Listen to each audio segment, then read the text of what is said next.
Naofumi Iwatani, a cold-blooded killer. Or, well, to the outside, that's what it seemed. It seemed as if this name was ingrained in blood, that he'd go around slaughtering people.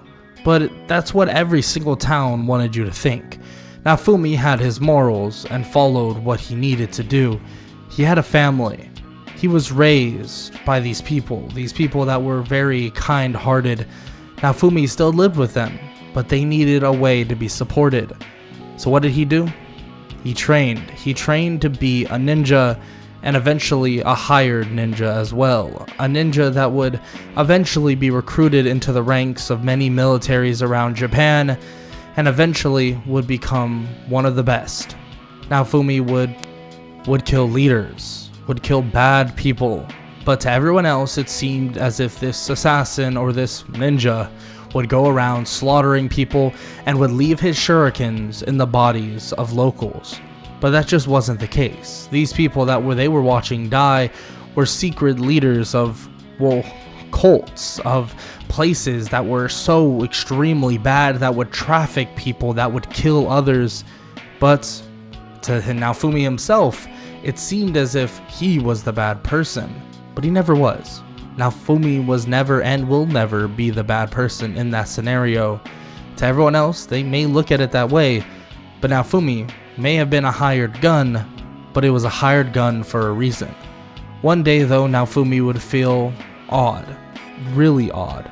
He'd feel that somebody was on their way. Naofumi was sitting in his room, his little cottage away from his family. He'd look out the window to see horseback, and tons of it riding toward himself. He looks around and tries to find the nearest weapon, grabbing his katana. He grabs a few shurikens as well and gets ready to open the door. As he does though, he throws his shurikens immediately, but right into a brick wall. A wall with no color, just white. He takes one step into the white void, and it's as if everything began to close in on him and a bright light flashed him out of nowhere. He was gone. Naofumi Iwatani was then sent to a brand new place, and when he's there, and why he was there, was for whole different reasons. He looks around to see various other people. 3 other people in fact. He sees one with a sword, one with a bow, and one with a spear. But just as he's about to question these people, they look at him in complete shock. Well, Naofumi has the same weapon as this other guy, the sword, and the people there, or the nobles that come down, immediately try to throw Naofumi out of where they are, saying that he is a fraud, that the sword hero is already there, and that it's obvious that he is some random person. Why do they come to this conclusion? No clue. They drag him out, and Naofumi for some reason feels unequipped to actually hurt them and doesn't feel as if he can actually overpower them at this moment. Why does he feel this way? He has no clue. It seems like these guards that are currently dragging him are somehow stronger than him, but he's defeated guards twice their size, twice their strength, 3 times their strength in fact. What are these people? He gets dragged to the throne room as the king himself looks at Naofumi and tells him to not make a mockery of this kingdom, and he is to leave right now, that he will be given one more chance. But if he does intrude on the heroes again and acts as if he is a hero, he will be sentenced to death. Naofumi is shocked as murmurs fill the room and he's thrown out. The reason why the king believed that Naofumi was a false hero or somehow snuck in is because they only summoned 3 heroes. They did not summon the shield hero. So Naofumi is thrown out and is put in a situation and an area and a world that he has no clue what's going on. He would soon find out that this world is nothing like his own, and it's nothing like Earth itself, Japan, and it's nothing like anything he's ever seen. And just like that, Naofumi was on his own. He's never been, at least on his own, in a long time. He's been providing for somebody, helping people, at least to that extent. A lot of people may have looked at him in all the wrong ways, but now it's just coming right back around. He didn't even get time to think about what was even going on, what was even happening. He begins to basically search around Melromark, the kingdom itself, but he can't find one thing. He doesn't understand. Maybe this was some place that he's known before. Maybe this is a place that his family's at as well. Maybe it's just a new location. Maybe he somehow got knocked out and that's what happened. Maybe he's in a new location now. No. His family's not here. The new location is correct, but it's a brand new location. Literally, jumping universes, in fact. Naofumi's in a brand new place. He just doesn't realize it yet. And he realizes it relatively quickly after he realizes that it's like a video game. Yeah, there are video games in his world, but they're all very basic. This is highly advanced. Naofumi has no clue what's even going on at that point, but he just kind of goes with it. He begins to head out, and there's vendor after vendor that ask him if he wants this or that, but Naofumi doesn't have money. He checks his pockets and realizes he has absolutely nothing, just the katana on his back, and he doesn't even have some shurikens that he used to use, and that was kind of like, you know, his favorite thing to use. He loved his shuriken, so that's kind of a Debbie Downer for him. But nonetheless, he walks out of the kingdom into the wilderness, and he sees these weird-looking orange balloon-like monsters. Yeah, that definitely is something he's not so sure about. He pulls out his sword, thinking there's some, demons or something. He's never seen something like this in the world. Yeah, he's seen some really ugly things, but they're all human, and most of them just, animals, but this is not even possible. Where are the balloon's monster's organs? That doesn't even make sense. The balloon monster then charges at Naofumi, but in one foul swoop, Naofumi is able to slice through it like paper. Of course, the balloon monsters are extremely weak. They're, balloon fabric, kind of, or have that rubbery fabric that Naofumi can just slice through like nothing, basically. He slices through it, and over again slices through many more as he sees his experience points going up and up and up. He realizes what's even going on. He realizes that everything is connected to killing things. At least that's his rough estimate. He doesn't really know video games like that. It's not like he had time. He basically has gotten his little brother this little video game itself before, but that's about it. Nothing too crazy. And even that video game was extremely basic. So Naofumi would continue to train, he thinks, slicing through monster after monster. After that day would end, he would sleep on the cold, hard ground. He didn't have money for anything else. I mean, how would he get it anyways? Nonetheless, he would continue to pile up more and more items throughout this entire time, hopefully to get enough money to stay somewhere, maybe? So he built up some money, and eventually he would be able to get a room in this nearby loot village. I mean, he wouldn't be able to get the nicest room by any means, but he would stay there for a couple days, making trips to the Melromark Kingdom every so often to sell his items for as much as possible, and he would continue to do this as he fought higher and higher level monsters. His level would increasingly grow at a pretty rapid rate, but he'd realize there's a lot more to all of this than just his normal weapon. Of course, his weapon seems to be extremely strong. It has some crazy adaptability and levels to this weapon, but he does know that there's more to it. He needs to basically get some armor or clothing, some clothing that would be fit for him, something that would make him relatively nimble. So he heads to this blacksmith, of course. He goes to this armory-like area, and he meets a man by the name of Erhard. But, of course, Naofumi would not have enough money at all for this weaponry, or at least for the armor.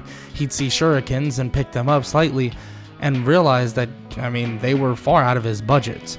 Naofumi would look at them, though, and then eventually tap them on his sword, thinking that maybe his sword can somehow absorb it or whatever. Of course, he's seen stuff like this. His sword is basically magic, which is kind of hard to wrap his head around. But just as he does this, the shurikens appear in his belt. He assumes that since it is part of a ninja's kit, that maybe automatically he can have some. The man by the name of Erhard gets mad and says that he needs to pay for that. But Naofumi says that he has no way to pay for that. He doesn't have that much money. He was thrown out of here right when he was summoned, he guesses, or teleported, or somehow kidnapped and drugged and dragged over here. Erhard is completely confused and questions where he came from exactly. Naofumi explains his entire story and basically where he was and his family, and that he just wants to get back to them so he can make sure they're safe, and that he was basically summoned into a weird looking area in this weird kingdom. And of course, Erhard realizes what he's saying. This is one of the 4 heroes, but he's so different. He seems odd. It seems like he has a sword, but the sword is not what resembles what he believes to be the sword hero. So is he the sword hero, or is he something different? Nonetheless, Naofumi would pick out some stuff that he believes would be beneficial for himself, and then tells him that he'd be back. But Erhard stops him quickly for a second, and says that someone did come in here, and they were actually copying their weapon with various other weapons. He sees that he has a katana, and he has a couple good katanas as well, and that feel free to copy them. It'd be losing some money, but nonetheless, if he is a hero, it would definitely help. They have to fight the waves anyways, so might as well treat it as if he was one. Naofumi thanks him, and he begins copying katana after katana, and various ones are stronger than the other. He finds various ones basically with different metals, different strengths, different weaknesses, all of the above, and he points out that they're extremely powerful, and a couple he can't even use without being a certain level. Nonetheless, though, this will help with his leveling process and will help with his progression altogether, so he thanks him and says that he'll definitely pay him back, and all of this clothing that he wants, he'll bring the money as soon as possible. He nods and says that he does think that he should ask around. Maybe he can go to different villages, do little jobs in and out, or ins and outs of different jobs, and maybe get some money that way. Naofumi nods and he begins to leave, and he just heads out back toward Loot Village, and begins to ask people about any jobs that they can do, or that he can do. They don't really have much. He basically can do some small jobs, and that would just pay for the rent at Loot Village, and then some others would give him a little bit more than just the rent, so it would allow him to actually make a little bit extra cash. He continues to do this for every so often, and basically that's the majority of his days. A lot of it has to do with just killing monsters, so it is like basically killing 2 birds with 1 stone. But one night when he's out on a mission cleaning up the forest and more or less just giving a path for these small farmers at Loot Village to basically grow their crops in the near future, he hears some weird rumbling coming from this odd looking building. It's underneath this bridge, and he begins to continue underneath it. He walks toward it and opens the door as he hears growling, squealing, and even crying. When he enters the building, he begins to look around. He sees monster after monster and creature after creature completely trapped, and a man comes out of the back and begins to question why he just walked in so abruptly. Naofumi asks him what is this and what's even going on, and he says that this is his slave market. Slave market? Why do you have a slave market? He explains that slavery is legal and that he basically does this for a living.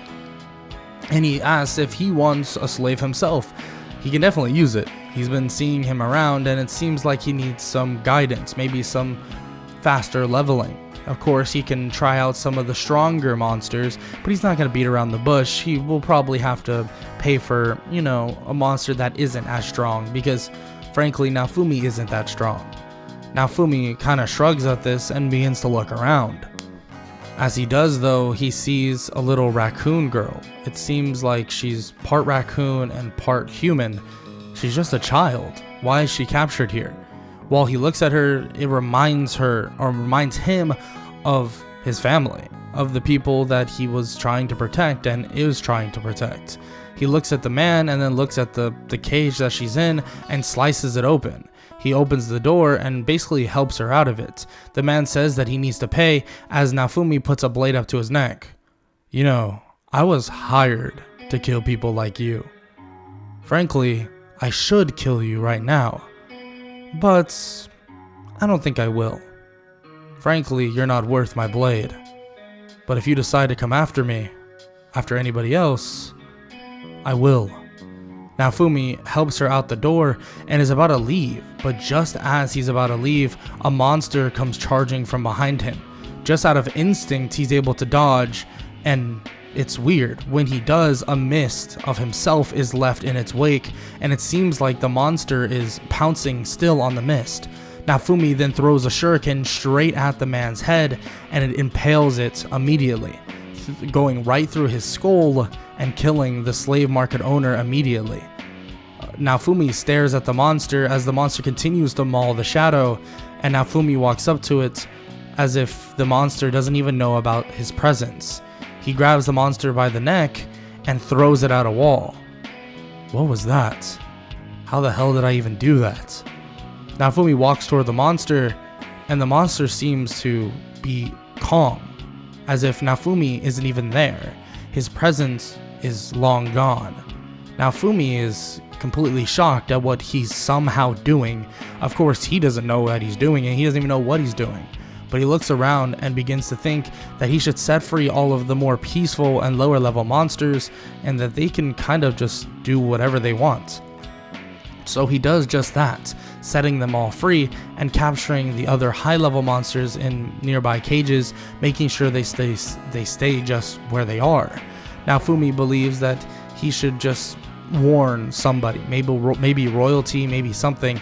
So he does leave a note about these other monsters and lets the higher level ones basically be dealt by the royal family. He heads out with Raphtalia and these other monsters as they scatter along the forest and hopefully go into hiding for now.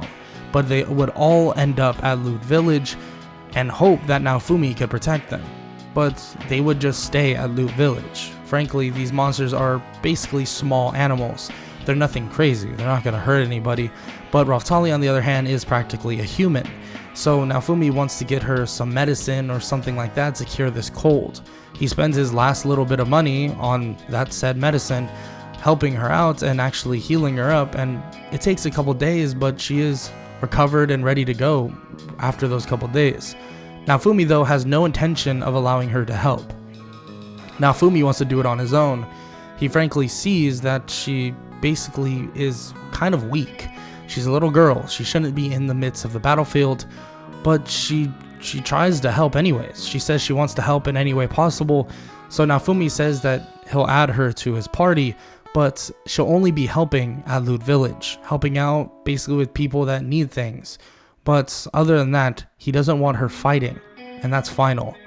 Naofumi makes that pretty apparent, and she's kind of sad to hear this, because it seems that Naofumi is one of the heroes. Maybe the sword hero? She's not so sure.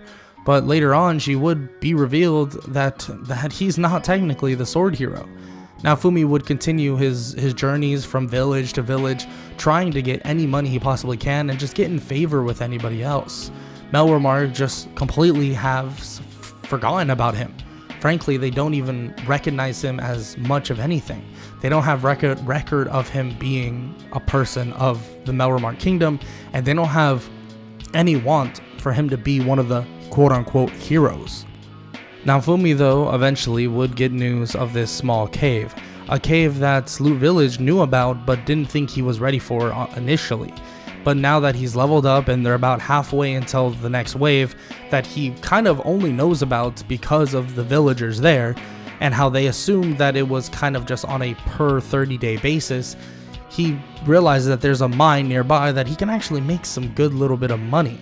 So he gets a pickaxe that a villager offers him, heads over to the mine and begins mining some minerals and materials as much as he possibly can. He continues on with this until basically a couple days have passed, and the third day he would come in, he would see footprints of this monster. This monster seemingly didn't sense him, and the monster comes out and spots him.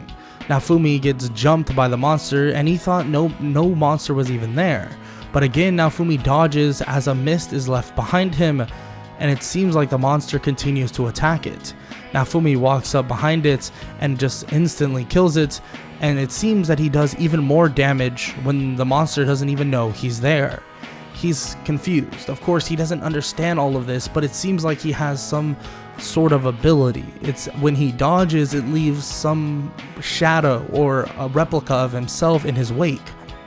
He can definitely use this to his advantage by all means, but what other powers does he have? He didn't realize already, but his level has been skyrocketing. Of course, he's been doing these missions to make money, blah, blah, blah, but he can kill things relatively efficiently. He, for one, is extremely good with a sword, so he's not using just raw power. 2, he has an actual weapon. He doesn't just have to rely on his other party members. Frankly, he doesn't necessarily have any party members. So he's just building up experience points relatively quick. After getting a ton of materials, skinning the monster, and then basically taking it back to Loot Village, selling the meat and stuff like that, he gets a pretty penny, and then eventually sells all the materials and all the ore as well. He makes a good amount of money, being able to eventually head to Erhard and actually buy the clothing that he wanted. This clothing would give him a good little boost in stats, defense, and other stuff like that, but it would not limit his mobility. It looked very similar to some garb that he would use on his missions back home. And obviously Erhard says that some knight armor or something like that would be a lot better. Naofumi walks up to it and touches it, and the armor actually shocks him. He backs away slightly, and Erhard says that is definitely something. Naofumi shrugs and says that it might have something to do with his type of class maybe, or whatever this thing is, in which Erhard is confused. Class? What the hell are you talking about, kid? Never mind, I don't know. Naofumi is obviously confused. He doesn't get half of the stuff that's going on, so he kind of just goes with it. Naofumi just takes what he can and thanks Erhard for holding on to it for him, and Erhard says it's really no problem. He doesn't want to give away his secrets, but at the end of the day, it's not like anybody was coming in for ninja clothing. That is far different than anything anybody else would want, but if it benefits him, it benefits him. Naofumi nods and actually does realize that the armor has a heavy benefit. It does give him slight defense boost, which is very minimal, but still. And it does give him some other boosts as well, but the main thing it does is it upgrades his agility, his speed, and anything else like that. Anything that would do for him being sneaky or fast or agile, it ups like crazy. He didn't realize that this armor would actually give him these type of boosts, but it seems like it's less the armor, but just more like his quote-unquote class, or him being the ninja hero combined with the armor gives him that type of boost. So he's happy with it. It actually seems like some attacks that come his way are just instantly kind of sensed based off of reaction and honestly based off of the stats. It seems like his training in the past is actually helping him with extreme amounts right now. But unfortunately, it kind of balances out, especially when he doesn't understand the world to that degree. But Erhard, before he even left though, would give him something, saying that maybe one day he'll get another party member, so he should at least take this simple sword, which is a katana like his, but it's very dumbed down. It's nothing crazy, so he decides to bring it back to the village, and he goes over to Raphtalia, telling her that he still doesn't want her fighting, but decides to give her this, saying that this is a sword. He wants her to learn how to use it. Some of the other villagers may not know how to use a sword, but he's sure that there's maybe one or two that probably know a good little gist around it, so maybe she can practice it. But right now, he doesn't want her going out and getting hurt. Naofumi says that there are basically less or weaker animals or monsters over in that direction, pointing toward the balloon type monster area, saying that if she wants to learn about swords like at night, that he can help her, but that's the only time he's not quote-unquote busy, and frankly it'd still be cutting into his sleeping time, but he doesn't really mind that. Nonetheless, Naofumi has about 10 more days until the next wave, so he begins to just search around. He begins to head off and basically go village to village, trying to get more and more money.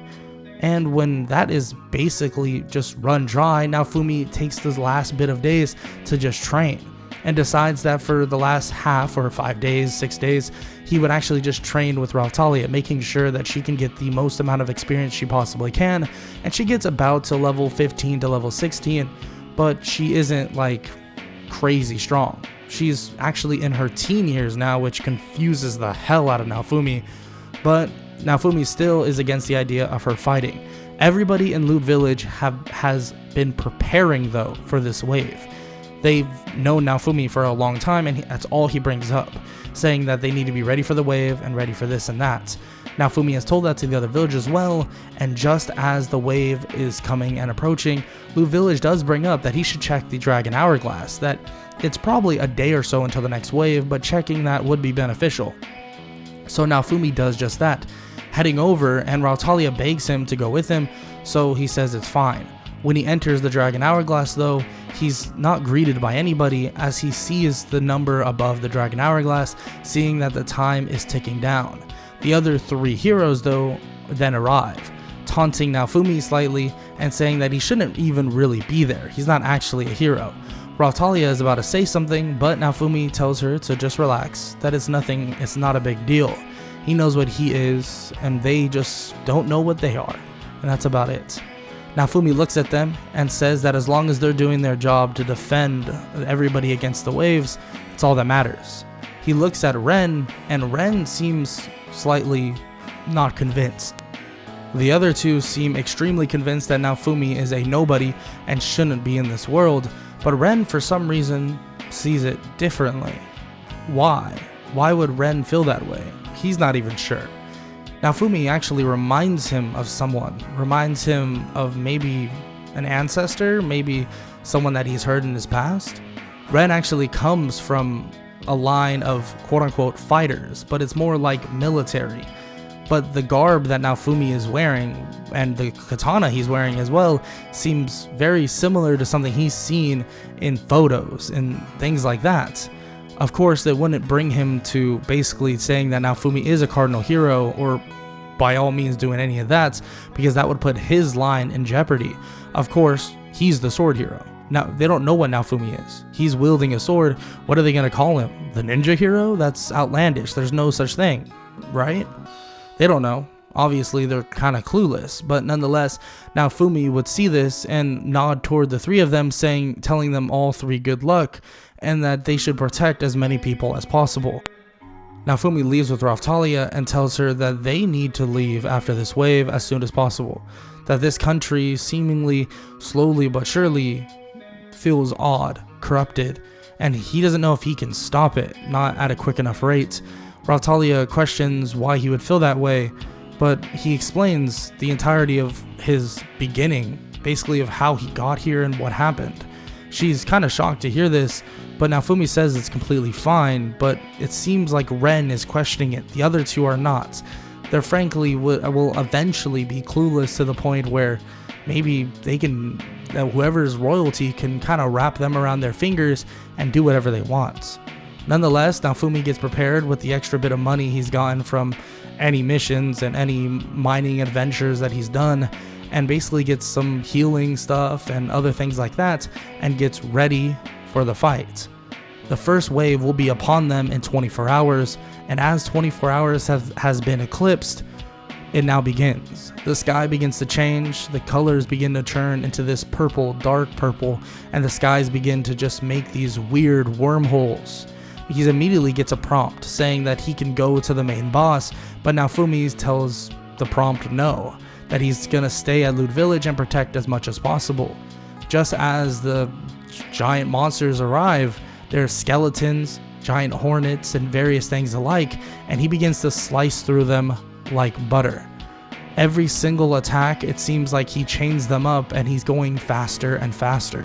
He doesn't realize the speed that he's running at. He's slicing through monster after monster, going building to building.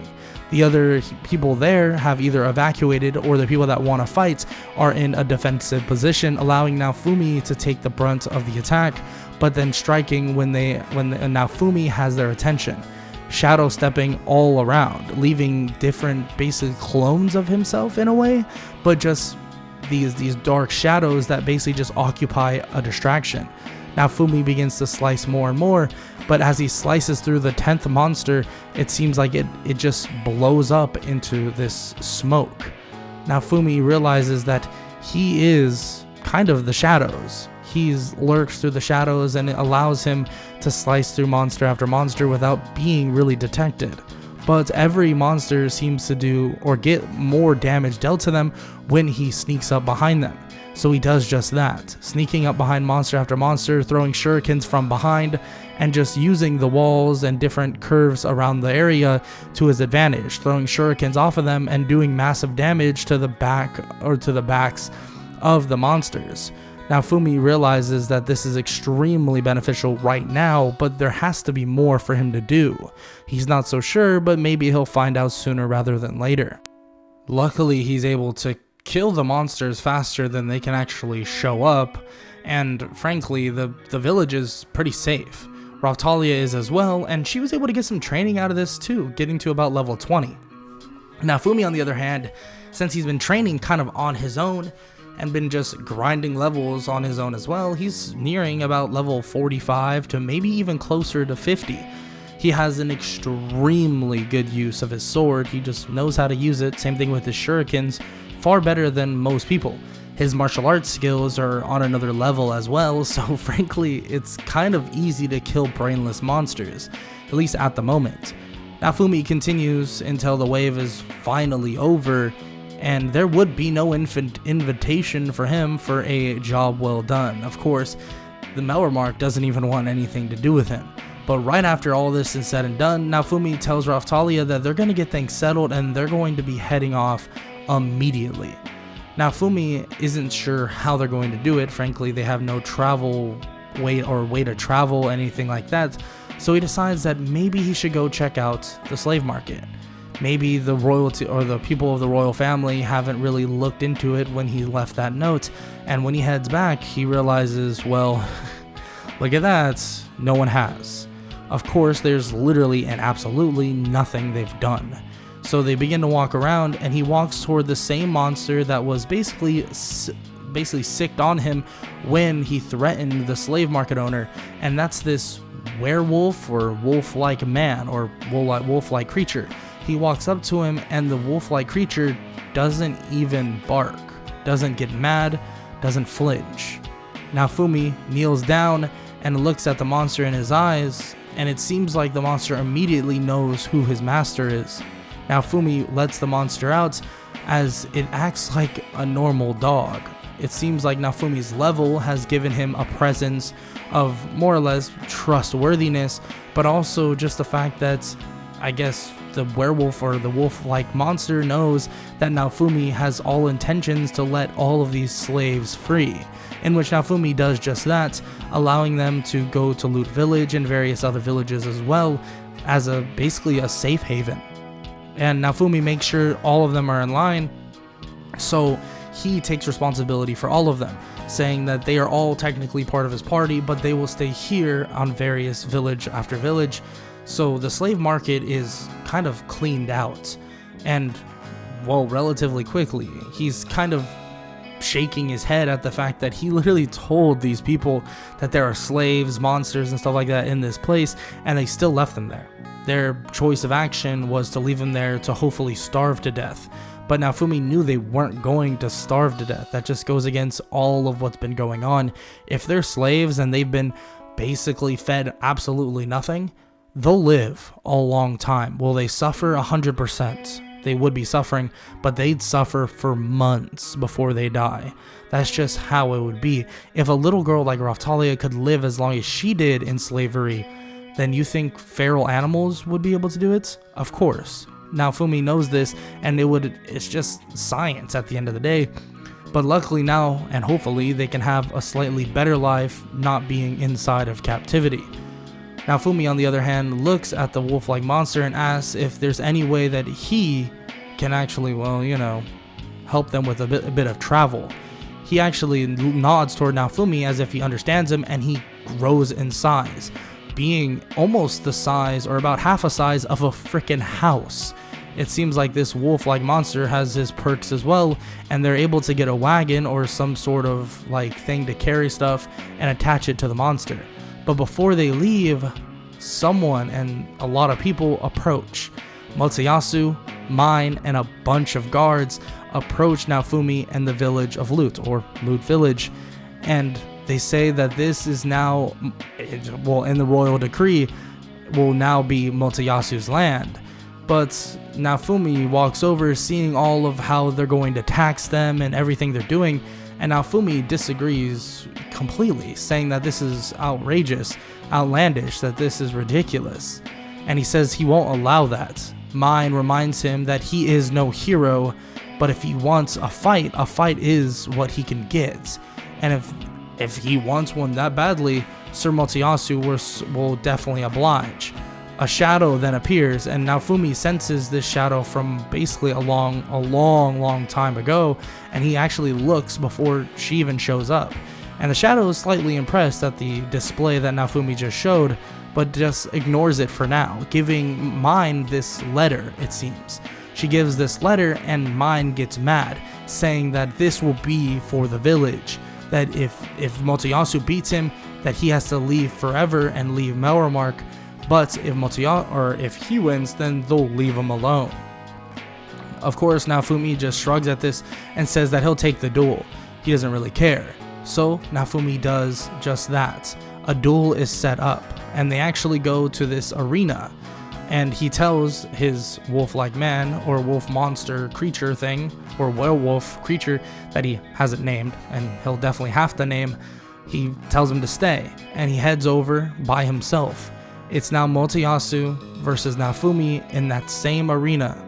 An arena that just looks like a gladiatorial arena. Naofumi looks around and kind of gets flashbacks, throwback to when he was in an arena like this so long ago.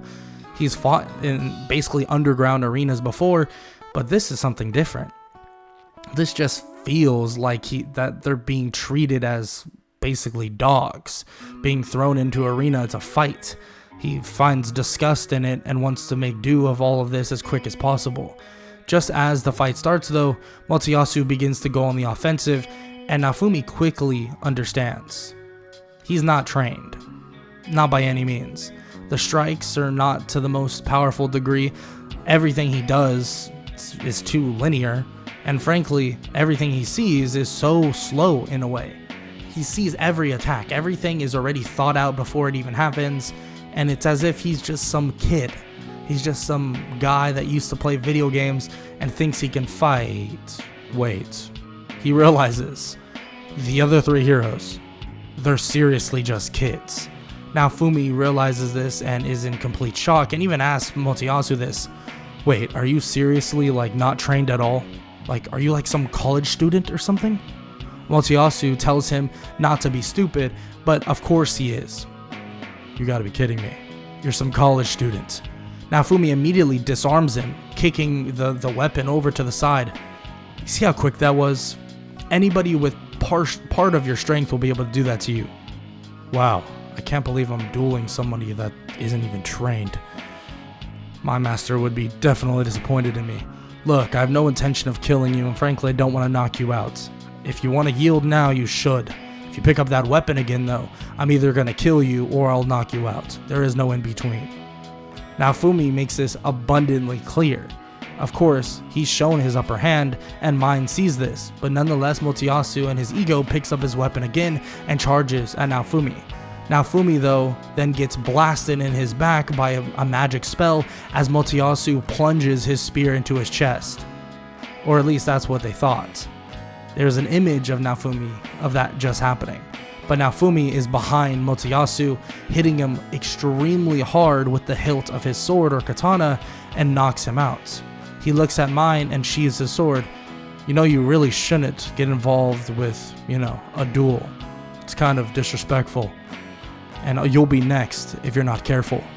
He then walks over the body of Motoyasu and says that a deal is a deal, and if they don't keep up their side of the bargain, that they will be held to pay. The other two heroes see this. Ren sees this as well, and he gets a confirmation that Naofumi is different. He thought initially maybe he was a different version of the sword hero, maybe he had something to worry about, and his ego would get the best of him, basically saying that he wasn't going to help Naofumi, especially get back to the kingdom. He wanted the money as the sword hero, but he would realize Naofumi is a different type of hero. So before Naofumi could leave, he does compliment him in what he was able to do and apologizes slightly in his own little weird way and kind of egotistical way that this happened to him. Of course, this wasn't Ren's fault. It wasn't Itsuki's or Motoyasu's, but they didn't do anything to stop it, so frankly, what were they supposed to do? But nonetheless, Naofumi says there is no grudge at all. As long as they're protecting this place and as long as they're taking this seriously, he doesn't care. Naofumi then leaves and heads off, and this would instill something different into Ren's mind, especially having someone that is wielding the same weapon as you or something similar. Basically wanting to keep up with Naofumi is something Ren will definitely want to think about. So maybe this will make him a better hero. Nonetheless, Naofumi would head off with Raphtalia and eventually meet up at Loot Village with everybody, saying that their village should be fine, but the monsters there, or at least the people or the monsters that were slaves, should help with the protection of Loot Village if need be. So, Naofumi and Raphtalia and also their giant werewolf then head off.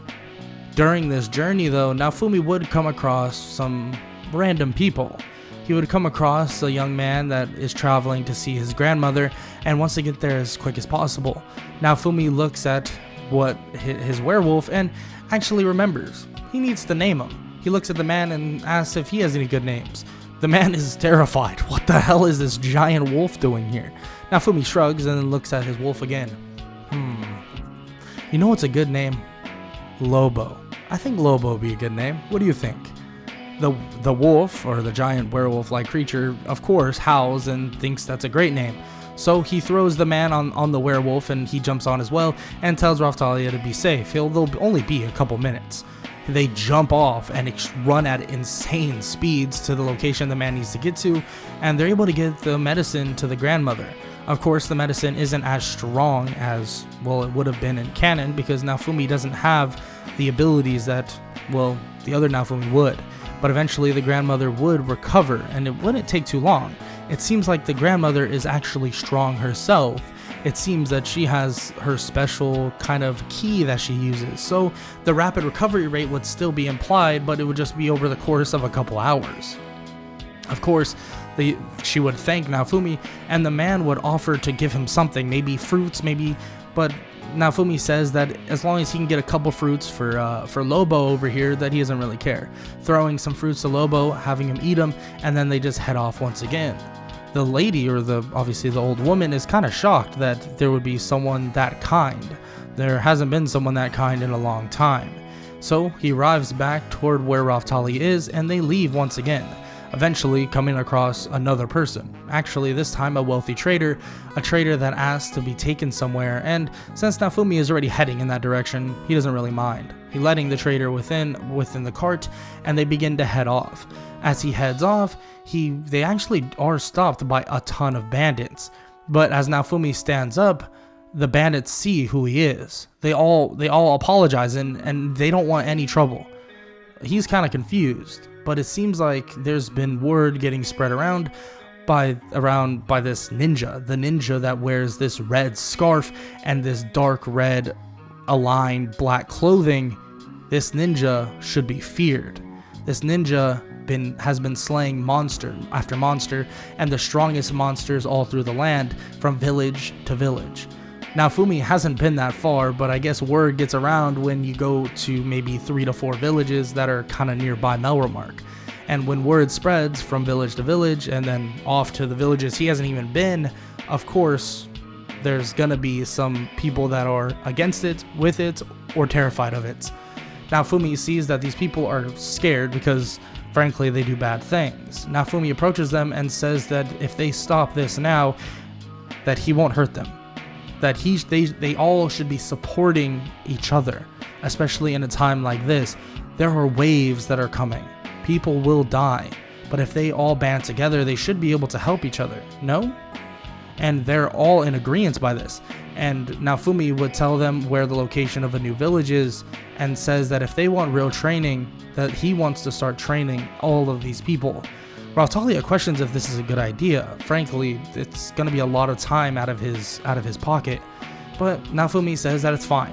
He tells them that if they're at that village, and maybe in 3 days to a week, he'll be there, and he'll train them in the art of the sword, shurikens, and the art of the ninja.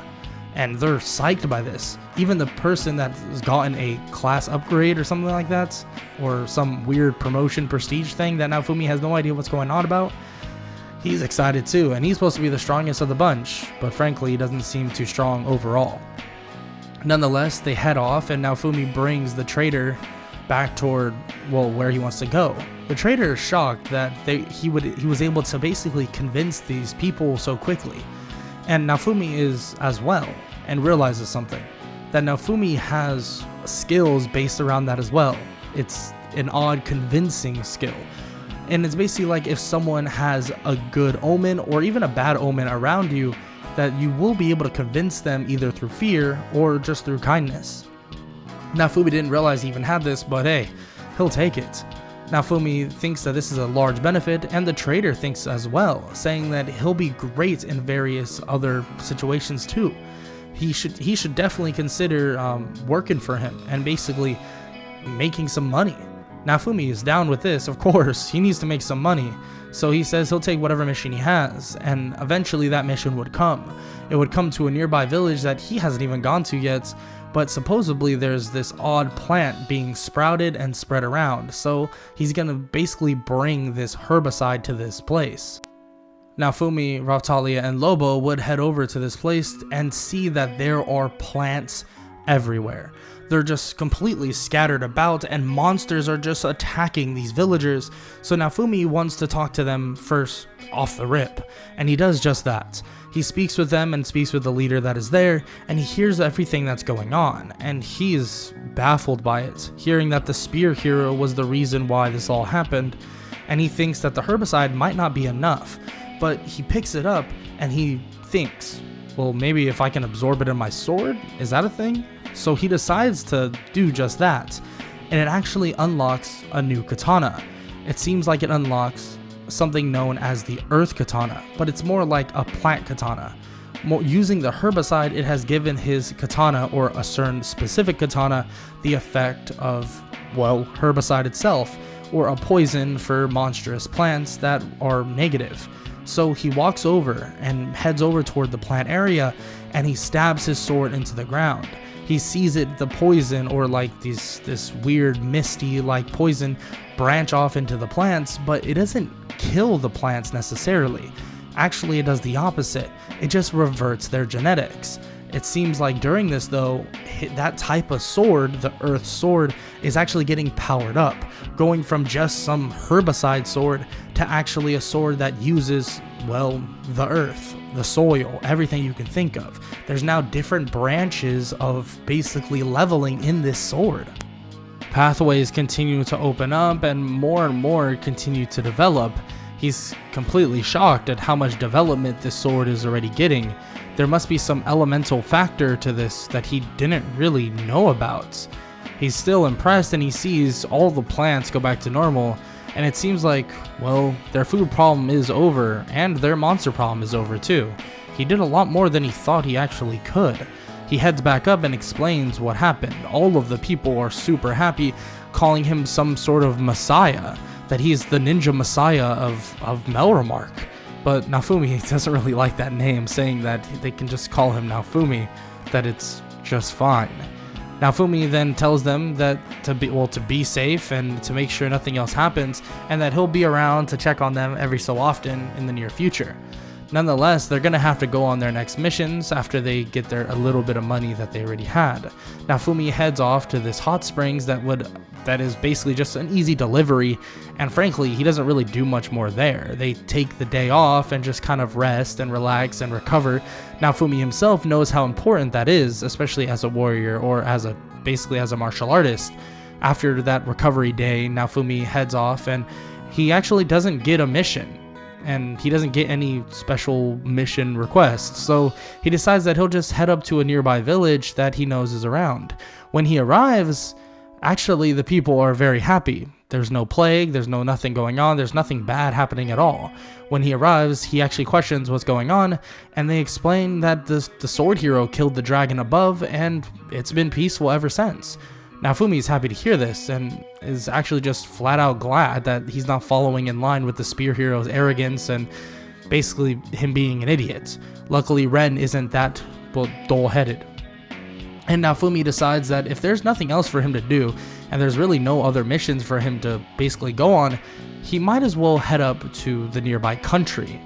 The country right above them, that is Shield Frieden. When he arrives, he just is greeted by a bunch of people, demi-humans and other people alike.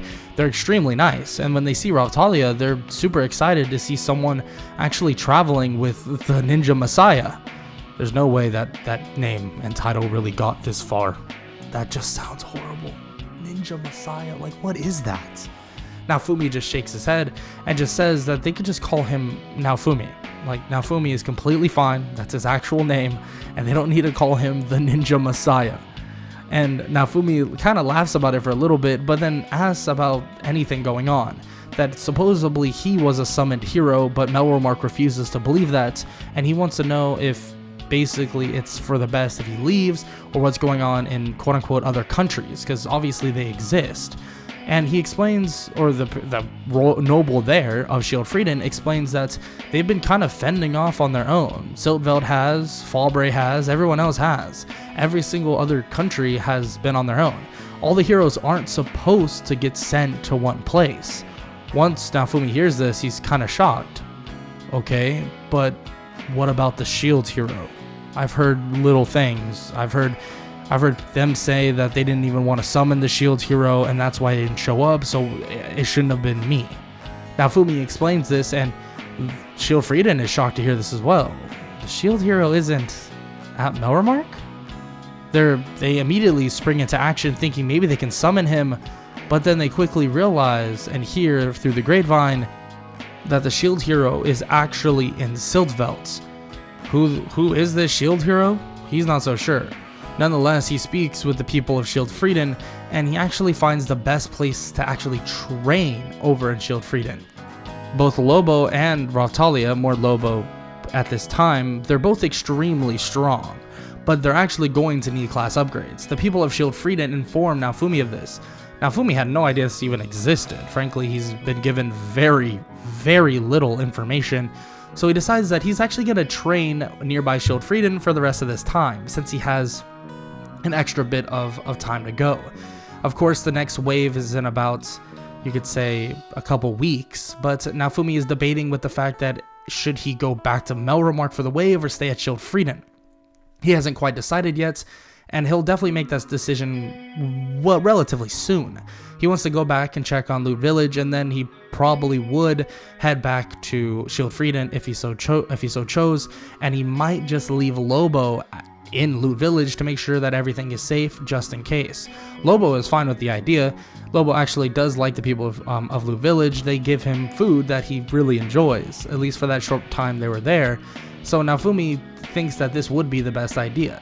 The leveling is pretty beneficial, and it would eventually lead to Raphtalia and Lobo gaining extreme amounts of experience points and eventually getting their class upgrades. Shield Frieden and their Hourglass would have no problem at all giving Naofumi that class upgrade.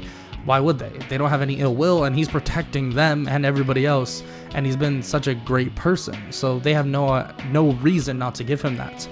Now, Raphtalia and Lobo would now get their class upgrades, and Raphtalia would actually get something very similar to Naofumi, feeling more like a ninja. She gets more of an agility boost and also an invasion boost and also basically a stealth boost, but Lobo on the other hand is pure strength. His claws become more red, and it seems like there's more of an elemental glow to his claws now. It seems that it actually has some firepower to it. Naofumi is fine with either of that. He doesn't care what they choose. It's all up to them. He didn't really want to choose for basically his own purpose. He wants them to choose for their own purposes so that they can basically properly fight in battle. After some time training there, there's about maybe a week until the next wave. So Naofumi decides to start traveling back toward Melromark and then eventually toward Loot Village. He wants to sell some things, get some things in order, and then probably head back to Shield Frieden. On the way there, though, he actually comes across this little girl.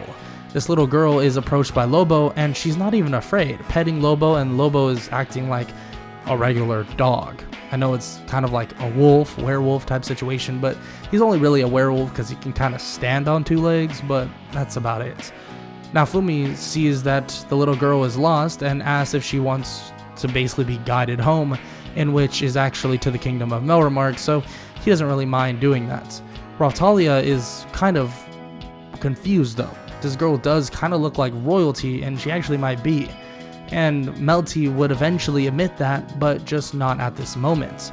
They bring her back, and they bring her into the city, or the kingdom of Melromark, but Naofumi would be accused of kidnapping. Kidnapping? You guys can't be serious. Like, I just got back. How would I even kidnap her? I saw her out in the wilderness and brought her back. So how does that make sense? Naofumi would just plead his case, as most of them would just basically be ignorant and just follow what Mine and the shield or the spear hero are saying. Naofumi just shrugs and says this is why he's leaving. Melty then backs him up and basically says that he is basically the nicest person that she's met so far, and that he has no basically ill will at all to the kingdom, and why would that even be a kidnapping? The royal guard would eventually stand down, and Melty would see her sister in action, being that manipulative witch that she really is. Nonetheless, Naofumi says that he's going to be heading off, that he'll check on them once again after the wave is finished, but he'll have to deal with his own accord. So he heads off to Loot Village, and he begins to tell them what the plan is, which they're kind of fine with. They say that they'll be prepared and that they've been training, just like that he said. Naofumi says that's completely fine and sounds good to him. And then he remembers. Shoot, he actually has to go help train those bandits, and it's actually been longer than he said. He gets Lobo to drop him off, and Lobo actually heads off to another place, another odd-looking village, and it seems like Lobo and some other people of various other villages that Naofumi has already affected has gone and met these refugees. It seems like these refugees are actually getting help by people that Naofumi has helped, so luckily he won't even have to worry about it. Naofumi, now arrived at this village, says that he only has a couple days to help these people train, and he does just that, apologizing for taking so long, and says that he got extremely caught up in whatever else he's been doing. He apologizes for that, but he trains them as much as possible and tells them to protect this village, and that he'll be heading off to shield Frieden. They question why shield Frieden, but he says that his presence here isn't necessarily needed, and they don't like him very much, so he'll be heading off over there. So that's what he does. He heads off with Raphtalia, and obviously assisted by Lobo, which he just kind of takes off again. He's kind of like a taxi at this point. He brings Raphtalia to shield Frieden, and they just prepare for the wave. They begin to question and ask a bunch of questions about the shield hero and about who they are. And the people of Shield Frieden begin to explain all the information they got, saying that it's actually a woman. It's a righteous woman, in fact. Someone that wears her colors proudly. And it seems that she has the colors of her old home? In which Naofumi is confused. Old home? You mean like her old country?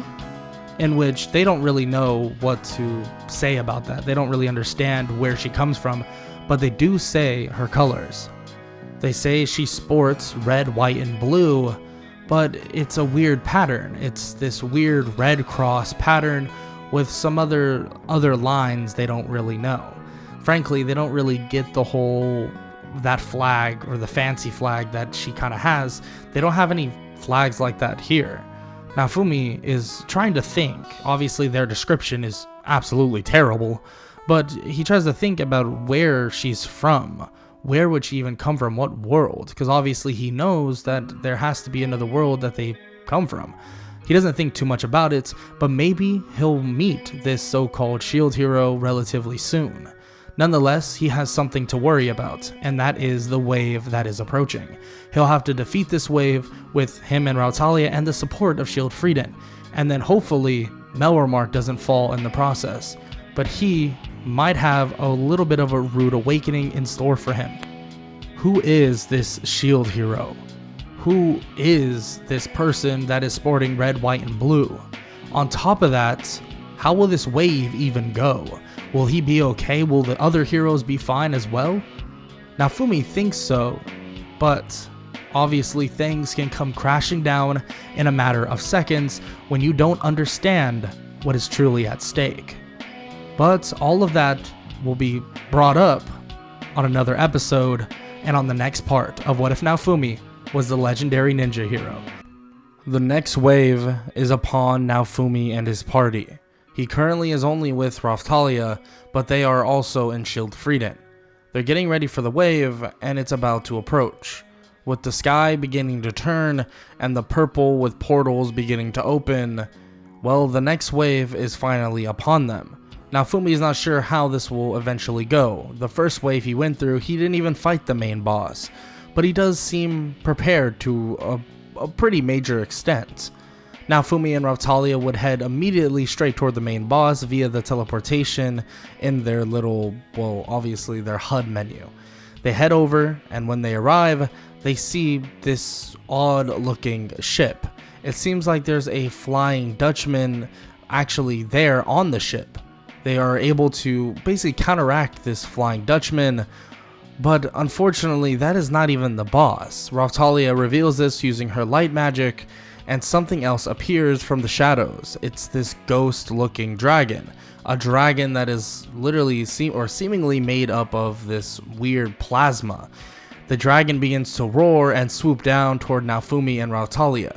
Naofumi immediately slices toward its wing, but the wing immediately would grow right back. Naofumi notices that they're going to need to actually critically hurt the dragon, or they won't be able to win this fight at all. So they begin to set up an attack that will eliminate the dragon instantaneously. Using the earth elemental part of his katana all around them, it seems like this final attack will be one that would obliterate the dragon from the inside out. With a combination of light magic and also seemingly earth magic from his katana, and also him being elemental like ninja, he's about to strike down the dragon. As they do, the dragon erupts with earth and also light at the same time, obliterating from the inside out with one foul swoop from both of their swords at the same time. Naofumi sheathes his sword once again, thinking the wave is over, but as he looks up into the sky, it's not over. Nothing is over. But just as he believes it to maybe just be fading away, another person, yes, a person comes out of nowhere, coming down out of nowhere with a scythe in hand, striking toward Naofumi as he's able to barely dodge out of the way. He pulls out his sword once again, or his katana once again, and throws a couple shurikens toward the man that's wielding this scythe. He smacks away those shurikens and stares at Naofumi with the most serious look on his face. But then he begins to kind of laugh, calling Naofumi a kiddo, and eventually saying that they're going to have to fight to the death. But he knows this won't be that easy. But a man by the name of Lark is now ready to fight. A human just came out of the wave, and now a fight will rage on between Naofumi and Lark himself. How will this fight go? Well, we're gonna find out right now on part 2 of What If Naofumi was the legendary ninja hero. Lark stands in front of Naofumi and Raphtalia, but Naofumi doesn't back down, not one bit. He's ready for a fight. Lark comes lunging at Naofumi and seemingly strikes him right through the chest, but Naofumi is behind him, slashing at his leg, cutting actually part of his leg, or leaving a good little gash in the back of his leg. Naofumi slices toward the other leg as Lark basically counterattacks, swiping his scythe right back at Naofumi, but he disappears into a pile of smoke as Raphtalia slices the back of the other leg of Lark. Their whole job right now is to just slow down Lark. That's the goal. Lark seems to be extremely strong, and Naofumi may have insane ability to basically dodge, evade, and basically sneak around, but at the same time, he doesn't want to get hit with the scythe that is currently getting swung at him. He knows, as a ninja, or as a warrior himself, he knows that if anybody uses a scythe, they must be extremely good with it, being that the weapon is not made for defense, and Lark can seemingly use it for that regard as well. Naofumi continues to just poke and prod at Lark, and eventually they slow him down just enough where Naofumi can even get some words in, asking the main reason why Lark is even here. Lark would eventually admit that Naofumi and the rest of the heroes need to die, that this world needs to actually crumble for theirs to be saved. Naofumi finds this ridiculous.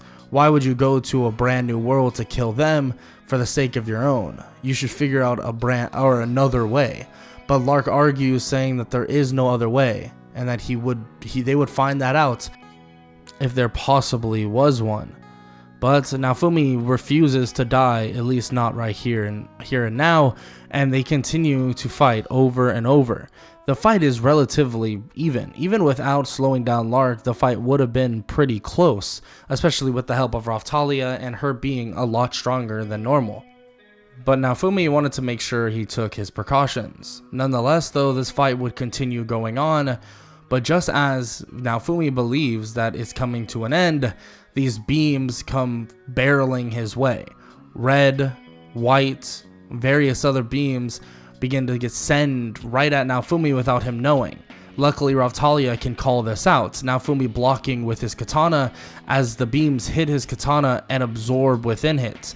But unluckily enough, more beams would come. He gets basically hit with the first beam, a red-like beam that punctures through his arm, staggering him backwards. He looks to see 4 other beams coming the way, but somehow, when he looks away, they don't hit him. He's not sure how that even happened. He looks at Raphtalia and she's in shock as well. That same person that they talked about before, the shield hero, has then arrived. But this shield hero isn't the one that they thought it would be. Far different than the one that would have existed in this world. The woman that is wielding the shield turns toward Naofumi and gives him a slight nod as she throws her shield as if it's some javelin. She just launches it from her wrist and just charges at Lark, kicking him right in the stomach, sending him backwards. Naofumi doesn't even know who this is, but it's as if she's so perfect in using her shield. It bounces off of the ground and she instantly catches it again, blocking away any of these other beams that are sent their way as well. It seems like there was actually 2 of them. Lark and Therese were there to fight, and Naofumi stares at both of them as they're both forced to retreat into the wave. But why do they seem so confident? Naofumi just basically manhandled one of them, or was able to defeat him with just him and one other person. And he needed help from Therese to actually get Naofumi off of him. But now there's another hero that actually seems almost as powerful as Naofumi, if not as powerful, but they seem completely fine with their situation. This worries Naofumi, and their little introduction to the shield hero is cut short. But he at least catches a name, and she goes by something known as Captain Carter. Naofumi kind of shrugs this off, not knowing if this is a reference to something or anything like that, but nonetheless, he heads over to Melromark as fast as possible. When he arrives, it seems like their wave is still going on. But that actually isn't the case. The other 3 heroes are currently defeated and on the ground whimpering. They're hurt, extremely hurt, and the sword hero Ren is actually struggling to his feet. Ren has actually outpaced the other 2 heroes just from mindset alone, but the other 2 heroes have began to become too comfortable, and they were defeated by a woman by the name of Glass. Glass is an otherworlder as well, and she came through the wave to defeat them and eventually kill the people there. But when Naofumi arrives, she's already leaving, saying that they will see each other again very soon. Glass leaves, and Naofumi feels kind of bad about the other heroes getting completely destroyed, but there has to be a problem. He tells them that they all need to get stronger and stronger fast, but most of them basically don't listen to him, telling him that he is no hero and that he wasn't actually summoned here. At least that's what they're convinced of, except for the sword hero Ren. Ren nods toward Naofumi and just leaves. The pride of himself is getting in the way of actually verbally confirming that they need to get stronger, but he knows that they do. Ren was barely able to even keep up, but Naofumi was able to keep up with someone like Lark. Naofumi would head down toward the Melromark Kingdom and want to speak with the king himself. He tries to just barge in, but a ton of people refuse to let him in, but he just slides by with relative ease. He gets to the throne room and tells the king that he might want nothing to do with Naofumi or himself, but still, he needs to step up and show these other heroes that they need to make a bigger difference. That they need to get stronger. The king gets mad, telling the guards to get Naofumi out of here, and if he doesn't leave on his own accord, that they'll kill him right now. And frankly, they should imprison him as they speak. They try to put cuffs on Naofumi, but Naofumi is gone in an instant. Shadows appear just in Naofumi's place, and mist just overcomes the room, and he's gone.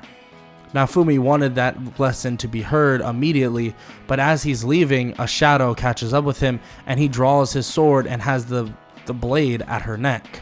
She reminds him and tells him that she has no ill will toward him.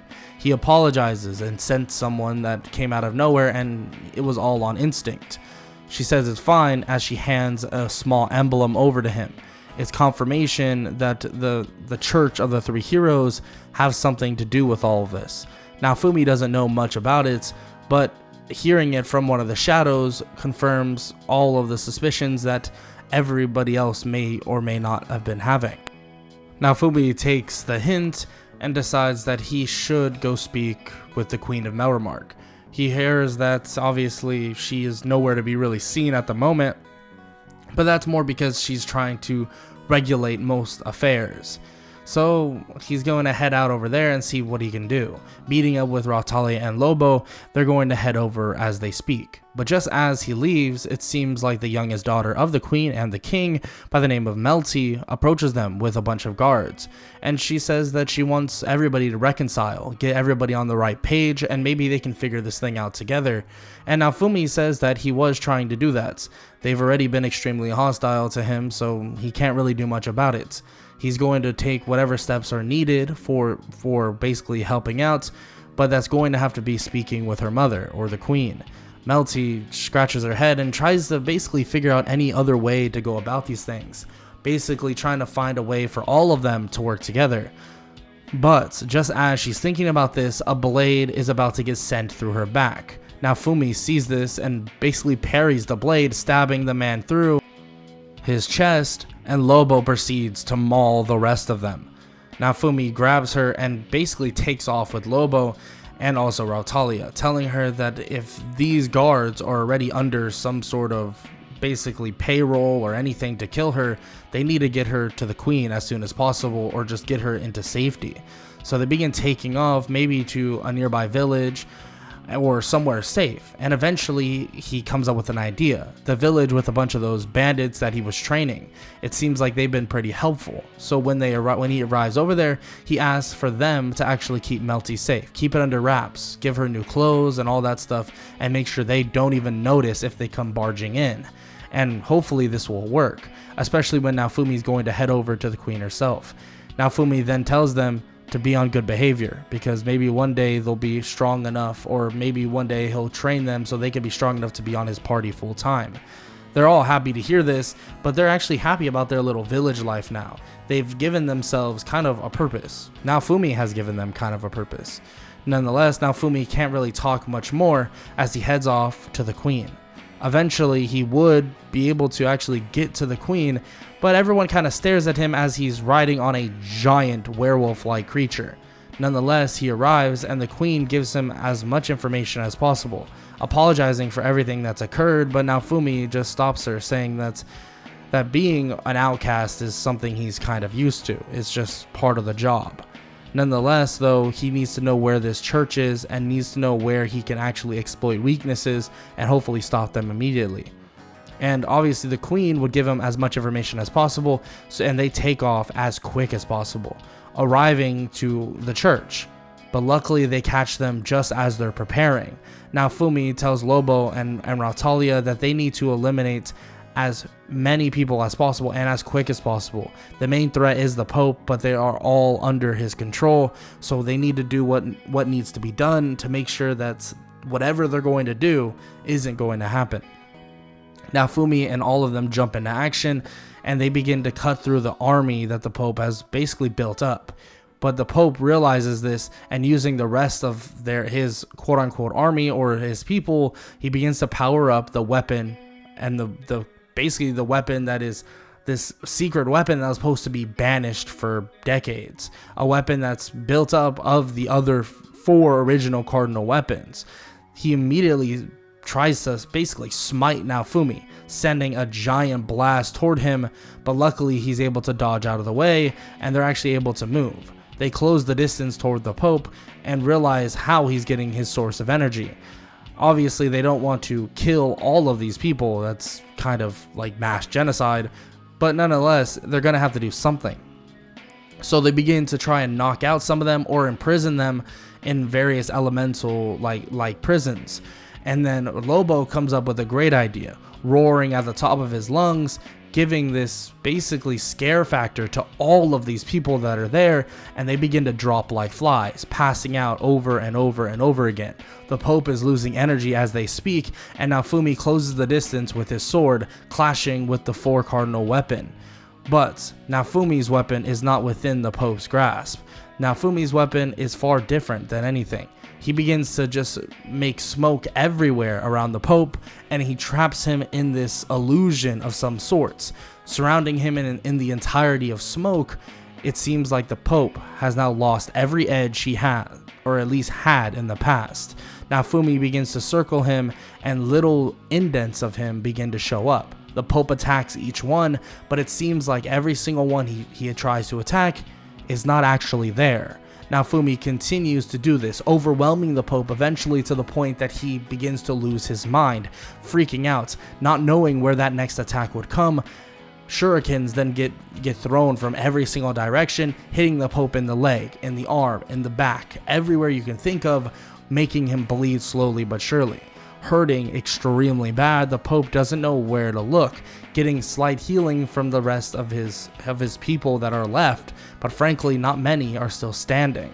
Naofumi then appears in front of the Pope and tells him that his reign of terror is over, and whatever mission he had stops now. His blade is about to plunge through the Pope's chest, but to the Pope it seems like it did. It puts him into this weird, shocked state, but Naofumi isn't even there. Naofumi didn't kill him. He put him under this stasis that made him feel like he was dead, in a state of shock of the blade puncturing through his chest. Now that he's sedated entirely, they take away the weapon, tie him up, and they throw him to Lobo. Gonna drag him off into prison, and the Queen would follow suit as well. The Queen's army would swoop in and basically clean up the rest, and Naofumi and his party are greatly thanked for everything they've done. The Queen then asks where her daughter is, and they bring her to the village as Melty runs over to her mother, thanking her for basically keeping everyone safe, and thanking Naofumi for everything he's done. Naofumi nods and says that it's truly no problem, but they have far bigger issues than just that. The Queen questions what he's talking about, and all of the explanations flood through. The other monsters, or the people that are coming out of the waves, these are on par with the heroes. These people are extremely powerful, some people to definitely be worried about. With that said, and while a party is going about in the Melromar Kingdom, punishment will then lay waste.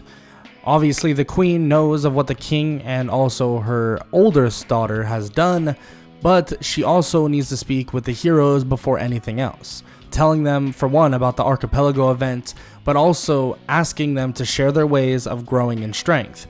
Naofumi himself kind of just immediately says what he's done. He doesn't know much about video games, and maybe they think certain ways are better, but he's kind of just done whatever he thought to be best in general.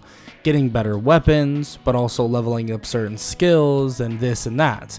Naofumi, in a way, may have not known everything, and it would have slowed down or hindered his very beginning, but now that he's done kind of everything, it helped him in the long run. The other heroes are confused and begin to kind of reject the idea of doing everything, thinking that their way is better, but the sword hero Ren believes this to be actually a good idea as well. He needs to find any leg up he can get on Naofumi himself. Of course, they're using the same weapon, And in a way, he does respect Naofumi from who he thinks, or basically the type of character Naofumi was in the past of Ren. Of course, they don't know each other like in real life and don't actually know each other, but at the same time, Ren knows of people similar to Naofumi, so the respect is definitely there. But with that said, the archipelago event is right in front of them in the next couple days, but the punishment of the king and also the oldest daughter of the queen will then commence. Of course, immediately they are completely stripped of their royal titles, especially after trying to kill the youngest daughter by the name of Melty. Naofumi, though, denies the idea of killing them outright, thinking that's probably not the best way of going about it, and maybe all of these people here will definitely run and cower if they hear of just the execution and the quick trigger finger of the queen herself. But nonetheless, Naofumi gets instated as one of the heroes. Everybody is now aware of Naofumi's presence, thinking that Naofumi must be a proper hero as well. Naofumi says that he will not be necessarily a hero of here, or basically a cardinal hero here, but he does see fit in helping as much as possible. But on top of that, they need to actually tell another hero, the shield hero of basically another world or another place, but other known as Siltvelt, and that's where currently Captain Carter is. They need to tell them about the archipelago events. All of that is set underway. The queen tells him not to worry about it and that they will handle that immediately, and Naofumi and his party would head off to the archipelago events. They would begin their training, but Lark, Therese, and Glass would be nowhere to be seen. Of course, they don't want to give away who they are or where they are exactly at this moment. Naofumi would continue training more and more with Lobo and also Raphtalia, and he would even bring some of the bandits that would show a little more promise, especially because they do need to get that special amounts of training. Their training would be extremely fruitful, and they'd gain experience points at a rapid rate, killing the highest and the best leveled monsters they possibly could find. After a matter of time though, Naofumi decides to have his party take a little bit of a break. Lobo would go diving into the water in their small lake of some sorts, but would find something very odd. A temple that seems very ominous. Eventually they'd all go down there and realize what is there. It seems like there's a dragon hourglass amongst that water, and this definitely concerns Naofumi. They all come out and begin to contact the queen, telling her of everything that's occurring at this moment, eventually leading to them more or less getting an army ready and set. But Naofumi would send somebody and actually go over to them as he realizes who it is, seeing Lark and Therese currently on the ground and hiding in the forest. He asks them if this is truly what they want, if they really want this to be a fight. He continues to question them on this regard and says that maybe there's just some way that they can help, maybe there's some way that things could change. Everything collapses for a reason, but maybe this is not the thing that they truly want to occur. Naofumi tries to hopefully reason with them, but even they're not so sure about the whole occurrence. They don't want to hurt Naofumi or the people that are there. They need something to happen though. They need to save someone, save something. They need to fix this all of this, but it seems like everything is just crumbling at their feet. Eventually the wave would arrive and they would have to make their choice. Would they fight, or would they take the deal with Naofumi and hopefully come out on top? And hopefully they can help each other in saving their worlds. The wave would be upon them, and the mission was to kill the giant boss monster, or it's basically just a giant fish. But it seems like the heroes were actually ready for this time. The giant fish would appear and they'd strike it down in a matter of seconds. It obliterates into nothingness more or less, and all is there is half of a carcass. Lark and Therese jump on that said platform that is left of that carcass of the fish, and Naofumi would approach them, asking if they've decided have decided on their choice. And of course they say how they have, and that they won't be fighting, not right now and not here. Naofumi's happy to hear this, and they say that Glass will be told of this decision, but they will be seeing him sooner rather than later. Of course, their choice could change in the near future if nothing else can be figured out. But they hope that maybe, just maybe, they can figure out a different way. Glass would eventually arrive and see and hear of this decision, and of reluctantly agreeing on it. But what they don't realize is that this mission will become way, way harder, and Naofumi going to their world will come a lot sooner than expected. Naofumi allows them to leave, and then eventually the other heroes are kind of mad that this occurred. He let them leave. They could have just killed them, and then they would have no issue. The queen, reluctant to basically send her own 2 cents in, Naofumi tells her that this is the best choice, that this killing them off would not be the greatest idea, and Naofumi can feel it in his gut. He just knows. He can tell. Naofumi decides that he's going to head off towards Shield Frieden. There's some other things he needs to handle relatively soon. When he begins to leave, though, the queen tells him about something that they have done for him, something that they want to reward him with, and that is actually Raphtalia's village. This would lead them to making this village basically whole once again. The buildings get cleaned up and everything seems to be settled relatively quickly, and Naofumi would stand watching basically everything in the distance. But some time would pass and a whisper in his ear would occur, someone he had no idea existed. Of course, this woman or this person would be named Fitoria. Fitoria is the queen of all the Filolios, and she begins to speak about some cleanup that she did on their behalf because of basically such a good thing Naofumi has done. Naofumi asks what would that cleanup be, and she explains that there are some people over on the opposite side of Melremark that were not the best of people and were in cahoots with the church as well, and she had it handled, or she handled it personally. She explains who she is, obviously the Filolio queen, and explains that something else is coming. Something else is coming very, very soon. She begins to say that they will know when it comes, but to be prepared just in case. About a week would pass, and it seems like whatever sign she was talking about has just arrived. Bats begin to swarm, and monsters alike begin to charge into the village that Raphtalia was born in, or at least was raised in. Naofumi looks on in complete shock, wondering where these things came from. He looks at Raphtalia and Lobo, telling them to get ready to fight. They charge out, ready to fight these monsters that are in the headway, but Naofumi himself does not know where these have come from. Well, but we do. The spirit tortoise has been resurrected, and there's going to be far more than just defeat in the wake of Naofumi and his party. They're going to need to handle far more than they possibly would expect. With bats soaring in on Raphtalia's old village, or at least the renewed land that Naofumi holds, it seems like there is more at stake now. There's for some reason this eerie feeling that Naofumi is getting. They've been training for a little bit now, but this feeling is so odd. It seems weird that these bats and monsters begin swarming in at such a rapid rate, but they're cut through like butter. Frankly, these are not powerful monsters by any means, and there is no struggle with any of these fights.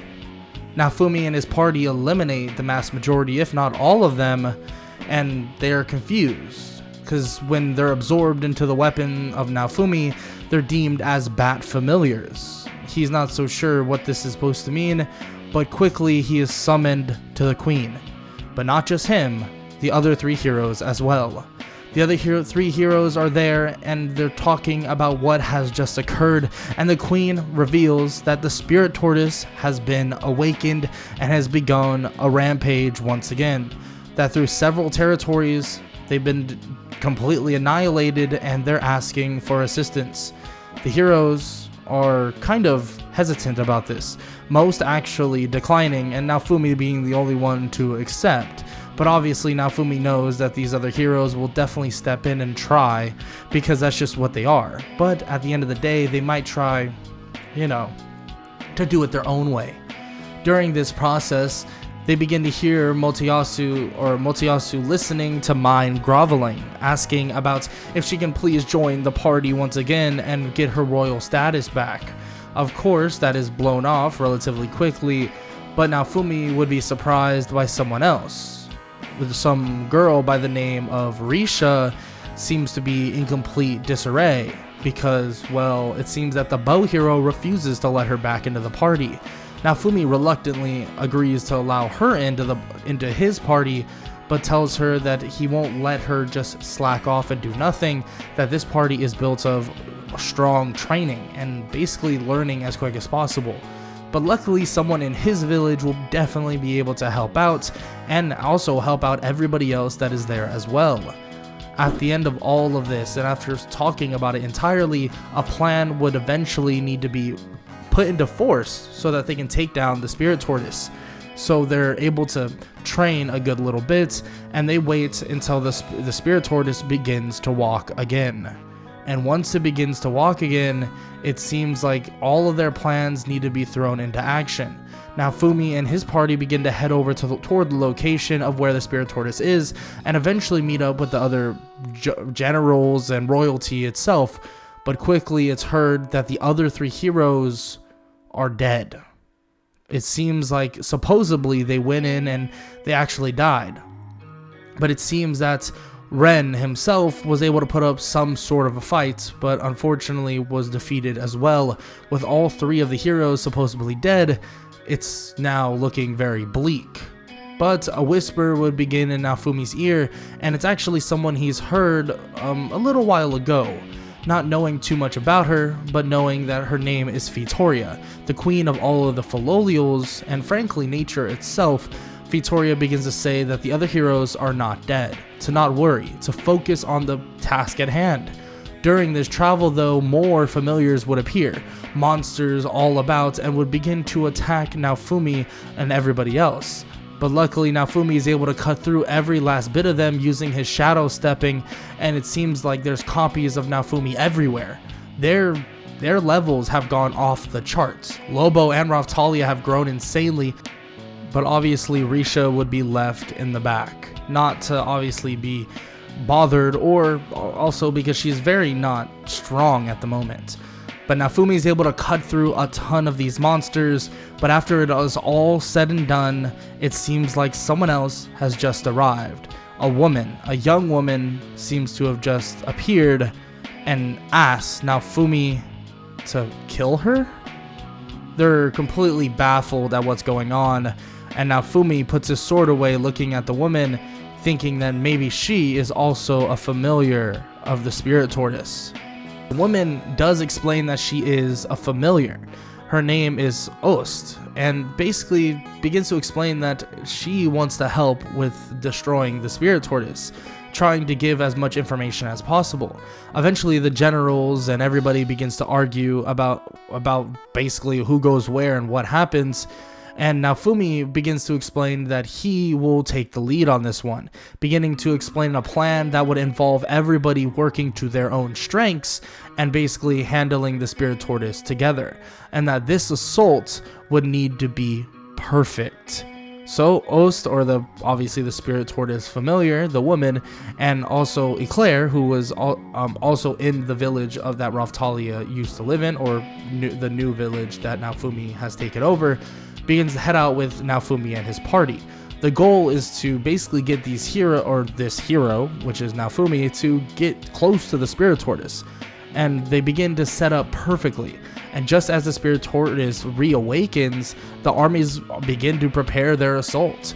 It seems like they're there to basically just lead the army in and distract, so that Naofumi and his party can actually lure the incoming familiars away from it, and then have one big attack on the spirit tortoise itself.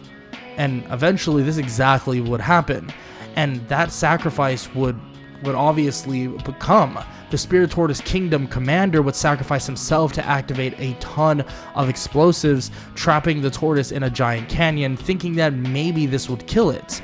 But unfortunately that's not the case. The tortoise unleashes its magic power that basically starts to decimate the armies with long-range attacks, While this scramble is happening, Naofumi would then step into his second phase of his plan, which the magic users would unleash Judgment attack on the Spirit Tortoise's neck, allowing Naofumi to basically be empowered by the Spirit Tortoise familiar and also Raphtalia and Lobo to more or less attack and pierce through the wound as hard as possible in terms of the tortoise's neck. Naofumi would come in slicing through at insane speeds. A giant earth sword would sharpen at the edge of his blade, and it's as if the blade itself was as big as the Spirit Tortoise's neck. He'd slice into it, but the Spirit Tortoise wouldn't die. The Spirit Tortoise is still alive, even though he just sliced off its neck. Naofumi questions what's going on and even looks toward the familiar, pointing his sword at her, saying that she must have lied, but she says that she just didn't know. She didn't understand how much there was, and continues on explaining, but that didn't matter now. They had to eventually figure out a new plan after they retreated for a little bit. Eventually that plan would come about, and it would lead to them attacking the Spirit Tortoise again. But instead of doing it that way, they actually get some memories from the Spirit Tortoise familiar. She remembers the way to destroy the Spirit Tortoise for good is to destroy the heart inside the body, which they can enter through a cave. As the group prepares to split up though, it seems like all the plans would kind of go down the drain relatively quickly, and the only reason why that's the case is because they'd come across 3 adventurers. And those 3 adventurers were Lark, Glass, and Therese. They'd think that a fight would ensue, but luckily they reveal that they're actually not there to fight. They want to help out as best as possible. They get some, obviously Naofumi and his party would get some insight at what's going on and basically talk about who is responsible. But nonetheless, they would eventually reach the Spirit Tortoise's heart. Once they reach the heart of the Spirit Tortoise, they would be confronted by an illusion of the man responsible for everything, Kyo. It's basically, he's the wielder of the book vassal weapon, who attempts to taunt Naofumi, saying that basically the other 3 heroes are useless and they're basically being drained. And being drained of basically all of this, but eventually the group would successfully go to the heart. This is just an illusion of the book vassal weapon hero, or the book vassal weapon wielder, and the Spirit Tortoise heart would be destroyed. However, the familiar that is with them, Ost, is not destroyed at all, and it didn't disappear at all. It seems like it leads to further confusion, but while this confusion is happening, it seems that there's more memories that would flood into her mind. And guess what? The real encounter with the book vassal weapon wielder would approach. At the base of the operations, he mocks them for not taking the easy route to stop the tortoise by just killing her. As it turns out, she's not just a familiar, but a physical manifestation of the Spirit Tortoise itself. They're in complete shock, and the rest of the party looks at Naofumi, and as they're basically stuck in place, getting pushed down by this weird gravity, they're all staring at the book vassal weapon wielder. He begins to taunt them over and over, but just as he's doing this, the head of the so-called, well, familiar, but now we know as the Spirit Tortoise manifestation itself, goes flying off. He's confused, shocked, what is going on? How did they do that? He looks up to see Naofumi's body transparent. The one laying on the ground, on basically because of the gravity, wasn't his real body. It was just a clone. Naofumi was able to get out of that little predicament, slicing off her head. And of course, she would want this. She would basically agree with this technical, basically, push that Naofumi wanted. Killing her would negate the power of the Spirit Tortoise, limiting the power of the book vassal weapon wielder as well. In doing this, they're able to save the other 3 heroes, and the book vassal weapon wielder would panic. He'd panic to all means, trying to leave, but he would send Naofumi away. Naofumi and his party, Lark, Therese, and also basically Glass, would be left there to fend off against him. But luckily they were there, because they'll be able to stand up to him and defeat him with his weakened state. But now Naofumi is in a place that he doesn't understand. It seemed to be a last-ditch effort, but Naofumi, Risha, Raphtalia, and also Lobo are all in their weak states. It seems like Naofumi is level 1 and everyone else is as well. Raphtalia being a little child or de-aged once again, and Lobo being basically a little puppy.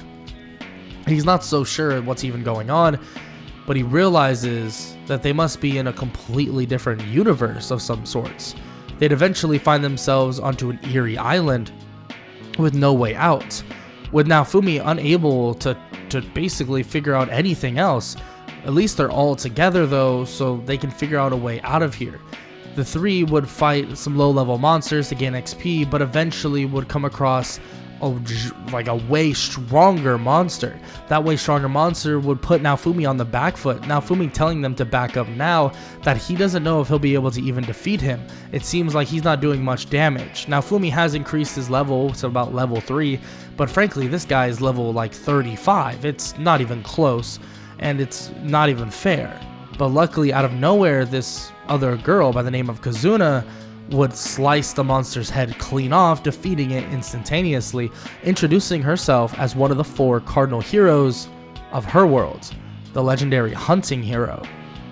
Naofumi is confused. That would mean that they're in a different world, and he immediately asks, does he know Glass, Lark, Therese? And she says yes, those are the other heroes part of her world, in which Naofumi says that's perfect. All they need to do is find their way out of here. And she says that, well, she's been kind of trapped in the infinite labyrinth for years, imprisoned by an enemy of their country, and, well, basically, she's kind of unaware of what's even going on. Naofumi continues to just explain everything that's going on, and basically explains the waves, and also various other things as well. And he asks if there's anything, any little glitch, any little tiny piece that they can find to maybe escape. And in which she says that there is a place. There's a place that looks suspicious enough that might be a way for them to get out, but that would be about it. He approaches that place and he'd see it. He'd be in complete shock and he'd look at his weapon, thinking that maybe, just maybe, there would be a way to get out. And that way would eventually be revealed. Naofumi would throw shurikens within this weird looking glitch, and he begins to activate his elemental aspects of his kit, elemental aspects of his being that legendary ninja hero. And when he does, it seems like everything begins to change, glitch out, and a wormhole below begins to just suck them in. Naofumi, no hesitation, tells his party to come as he looks at Kazuna, asking if she's coming with, and eventually she would join too. Getting out of the labyrinth, she's ecstatic. She hasn't been out in so long. Hugging Naofumi, Naofumi tells her that it's fine, and that they just need to find a way for him to get home. Actually, a way for him to get home is easier than you would think. The travel necessity is pretty basic, and all it really takes is a little bit of asking around. So eventually they would be allowed and helped to teleport away, not knowing anything that's happening on the other side. Naofumi does say that they need to figure out how to transport back and forth, because he has heard that basically they wanted to destroy his world so that they would basically save, well, their world from the waves. Kazuna, hearing this, says that she's going back to his world with them because she wants to speak with her little friends. Obviously, during this teleportation process and basically finding out how to do it, they would be sent back with really no trouble after all of this. And frankly, all of the other little, corrupt people in that area would have to be handled by the actual cardinal heroes. When they arrive back once again, it seems like the book vassal hero would be completely defeated, and the vassal weapon itself would be transported away to find its new owner. Naofumi would see that Glass, Therese, and Lark were able to defeat him, and they do feel kind of bad that Naofumi had to resort to killing the extension of the spirit tortoise. Naofumi basically shrugs his shoulders, saying that it's fine, that in a way she's always going to be connected to all of us, that she's basically infinite, she's not actually dead. And of course this would be confirmed as the voice of, or a fading voice of her, would begin to speak and would float away into the distance. Naofumi would then look at them and say that he actually brought somebody, pointing at Kazuna, and Glass would be extremely happy to see her. But immediately she'd get a very, very good lecture about how they shouldn't be trying to kill the other worlds to save their own. And that revelation would become very prevalent, and obviously Naofumi would watch as they would get their send away relatively quickly, and maybe, just maybe, they'll be seeing each other sooner rather than later. Of course, Naofumi has his own business where they are right now, but nonetheless, he'll definitely be seeing them in the future. But that would be a whole nother story, and that's a story for another day.